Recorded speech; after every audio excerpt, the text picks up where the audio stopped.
Hey guys, welcome back to Teal House Farm. Today we are going to make one of my favorite and easiest jams. We are going to make spiced pear jam. This is one of my favorite jams to make. We like a lot of different kinds of jams here on the farm from all different kinds of berries and fruits that we grow. But the spiced pear is one of my favorites because it's really versatile. Of course you can use it like a regular jam, just on a biscuit. But I also like to mix it in my home canned baked beans. We put it on grilled pork or grilled chicken. I mix it in a few other recipes. It's just got great flavor, and it's a little bit more like a chutney than a jam because it's chunky with actual fruit pieces in it. So it just gives you a lot of options, and we go through it pretty fast. So we're gonna make a big batch today. This jam only has 4 ingredients, and it does not use added pectin, which is great. So you never have to worry about just having to run to the store to get another box of Pectin. You need 8 cups of diced, finely chopped pears. So you want to peel the pears and then chop them into small little chunks. What I do is when we get pears, it tends to be that they all get ripe at the same exact time, and then you have to eat them in like 2 days before they get gross. And so I take the ones that we don't get around to, and I chop them up and I throw them in a bag in the freezer. And then once I have the full amount, see, I've kind of just been marking the amount I have. Once I have the full amount in here, I go ahead and make a batch. You need 8 cups to make a single batch. Today we're going to make a batch and a half, so I have 12 cups worth of diced pears. Do you want to go outside? You'll also need some ground cinnamon, some ground cloves, and some sugar. And that's it. I'm going to use my 2.5 gallon stainless steel pot. I always use non-reactive pots when pretty much making anything that I'm going to can. So try to steer away from aluminum. I think aluminum is okay for making jam. You can comment below if I'm wrong. But I know specifically with any really high acid products like tomatoes, stay away from those aluminum pots. Get a nice stainless steel one, you'll be good to go. Sam and I have already eaten breakfast this morning. We've been up for quite a bit. The girls should be meandering their way downstairs anytime, and breakfast is on the table for them. So I'm going to go ahead and get this started, and they can help later if they want to. We're going to dump in all of our diced pears. Here's the big stuff. Whoop. And we're going to go ahead and put this on low just to get the pears all kind of defrosted, and then we'll go from there.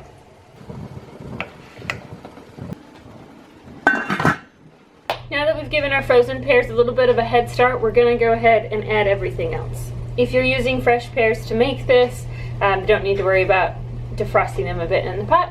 But since we're using frozen ones, we did that first, just to make the mixing it together a little bit easier. So it's not just a giant chunk of frozen pear cuts. So now we're going to add everything else. We need 6 cups of sugar.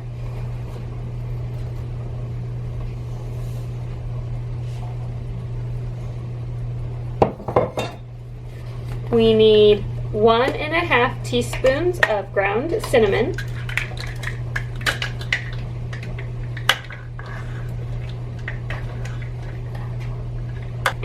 Okay, and we need a 1/2 teaspoon, or a little less than 1/2 teaspoon of cloves, ground cloves.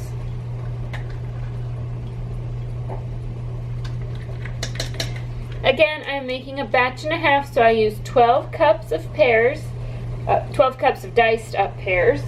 I used 6 cups of sugar, 1.5 teaspoons of ground cinnamon, and a little less than 1/2 teaspoon of cloves. If you're making a single batch, which is the recipe listed below in the description, you're going to need 8 cups of the pears, 4 cups of sugar, 1 teaspoon of cinnamon, and 1/4 teaspoon of the ground cloves. Because this doesn't use pectin, it's going to need to cook for a very long time. So we're just going to leave it here, stir it up occasionally, and let it simmer for about 1.5 to 2 hours until we get our desired consistency by letting all that extra water evaporate. So we're just going to keep an eye on it today and go about our normal morning routine, making sure that we come back in and stir it occasionally so it doesn't burn to the bottom. And then we'll get ready to put it in jars.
about an hour and 45 minutes and it's looking great. Nice amber color.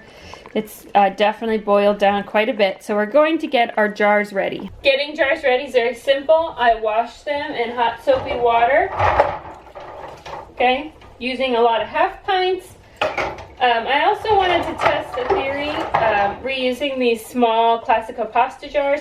I've reused the larger ones for canning tomato juice and other things that need water bath canned, but those larger ones fit a typical mouth lid, it's a regular mouth lid, but these smaller ones, they don't. But I was like, geez, these would be the perfect size for my family for jam. And some people have told me that they reuse the original lids when making jams and jellies, because they do have a rubber seal on the inside, and the buttons should suck back down to show you that it's sealed. So I'm going to try it today, and if it doesn't work, jam has a super long life just in the fridge by itself, so we'll use it. Even if it doesn't seal, it won't go bad, so it's not a waste. But just showing you that that's in here. So this giant pot here is filled with hot water that I'm bringing to a boil. We're going to boil the jars. That sanitizes them. We're going to put all of our lids into a pan with some water and simmer those too to get them nice and hot. And then we'll be ready to fill our jars and put them in the water bath canner. All right, Ivy is going to help me because she's my expert canning assistant. We do lots of canning together. Our jam is ready. It's been 2 hours on the simmer. It does have some foam on the top. You could put a little piece of butter in there to get rid of the foam. You could scrape the foam off with a spoon, or you can be like me and not care and just leave it in there. It's all cosmetic, so I'll show you our setup. So we're going to take the jars, put them on a cookie sheet for easy cleanup later. We have a wide mouth funnel. Ivy's got a ladle for scooping. Our jars are all in here boiling. We're going to take them out in just a second. I have my water bath canner with a little bit of hot water. We're going to pour the reserve water from there in here, just save a little bit of water. A couple things super quick before we fill these jars. If you do not have a water bath canner, you could use a really big pot with a towel on the bottom and just put the jars in there. Also, some people when they make jelly, they just fill all the really hot jars with a really hot jelly, put on the hot lids and rings, and then wrap it all in a towel. I have done that before I owned a canner, and I've always had good seals. This is jam. With jam, you actually have fruit pieces in it. I don't feel as comfortable doing that it's truly going to be safe, so I go ahead and water bath can. It's up to you to make a choice of what you are most comfortable with.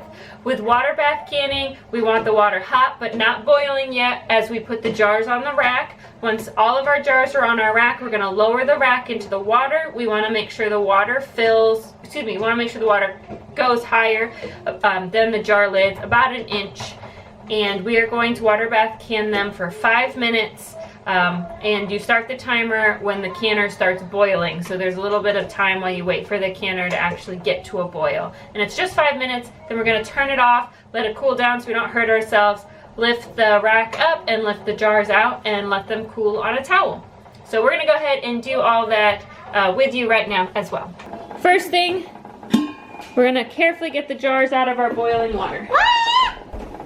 And as I'm getting these out, Ivy, you can just go ahead and start filling them. Okay.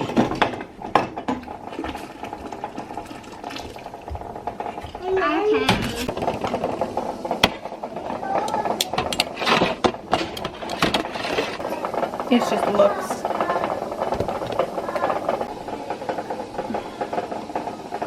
Don't bother if you're reusing these jars. Don't spend your time scrubbing the labels off. They come off when you boil them. We're going to go ahead and wipe these rims. This one got really messy, but just using a damp towel here.